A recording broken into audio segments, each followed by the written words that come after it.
வணக்கம். Welcome back to the series of all about English.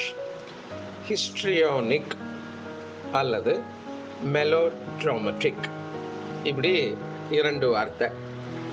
இந்த ரெண்டு வார்த்தைக்கும் என்ன அர்த்தம்னா, நாடகத்தனம், பெரிய சீனாக்கிறது, அது மாதிரி ஒரு அர்த்தம் சொல்லலாம். இன்னொன்று, அந்த மாதிரியான ஒரு நடிக்கும் அல்லது நாடக சம்பந்தப்பட்ட ஒரு திறமை வாய்ந்து இருத்தல், அதுக்கும் சொல்லலாம். முதல் அர்த்தம் excessively theatrical or dramatic in character or style, இப்படி சொல்லலாம். ரொம்ப ஒரு நடந்து வரதே ரொம்ப ட்ராமாத்தனமாக நாடகத்தனத்தோடு இருக்க, ஒரு எக்ஸ்ட்ராவாக இருக்க அப்படின்னு சொல்கிறத இந்த ஹிஸ்ட்ரியோனிக் அப்படின்ற வார்த்தையில் குறிக்கலாம். ரொம்ப எமோஷன்ஸ் சேர்ந்து இருக்கிறதுன்னு அர்த்தம்.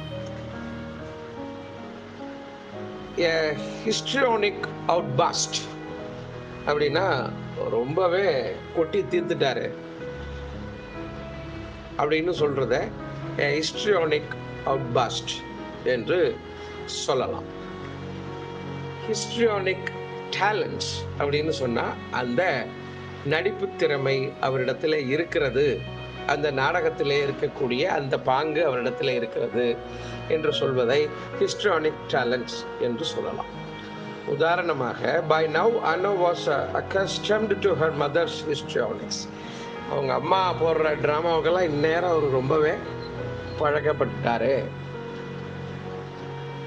அப்படின்னு சொல்கிறது தான் இந்த வாக்கியம். அவங்க அம்மா என்ன மாதிரியான ட்ராமா போடுவாங்க ஒவ்வொன்றுக்கும் அப்படிங்கிறத, என்ன மாதிரி நாடகம் நடத்துவார்கள், நாடகம் ஆடுவார்கள் அப்படிங்கிறது அண்ணாவுக்கு ரொம்பவே இப்போ எல்லாம் பரிச்சயம். அதுதான் இந்த சென்டென்ஸ் சொல்கிறது. ஸோ ஹிஸ்ட்ரியோனிக் அப்படின்னா நாடகத்தனம், நடிப்பு திறன் வாய்ந்த, இந்த ரெண்டுத்தையுமே சொல்லலாம். மீண்டும் நாளை வேறு பதிவில் சந்திப்போம். நன்றி, வணக்கம்.